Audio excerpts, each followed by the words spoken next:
ده حتى الصلاة على سيدنا النبي بقت تقيلة على النفوس النهاردة. والله الناس قول واحد صلى على النبي النهاردة، وخصوصا بقى لو كان معلم ومريش بيتكلم بالبواكي يقول لك 1000 عليه يعني، يقول لك 1000 عليه. طب زيد النبي صلاة 3000، انا خسران حاجة؟ ما تقول صلى الله عليه وسلم.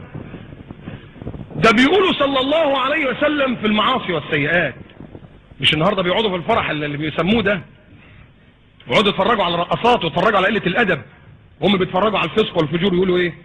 اللهم صل على النبي. دي رقصها حلو بالصلاة على النبي. بيحصل ولا لا؟ بيقولوا كده هم قاعدين يقولوا بالصلاة على النبي، وبعد ما يخلص الفرح خلص خلاص، وقاعد طول الليل يتفرج على الرقص وقلة الادب، ومروح يقول اللي جنبه ايه؟ اسكت يا شيخ، ده كانت مسخرة وقلة ادب. مسخرة وقلة ادب يا راجل يا مهزأ. طب وايه اللي مقعدك لما هي مسخرة وقلة ادب؟ جاي من الاخر. ما زي اللي قاعد يتفرج على المفسديون وفي اخر الارسال بقى الساعة 3 بالليل خلاص هيختم بقى، نختم بالذي هو خير. ايه ايات من الذكر الحكيم. يقول له اطفي يلا اطفي التلفزيون لحسن التلفزيون سخن. سخن على ايه؟ على القرآن.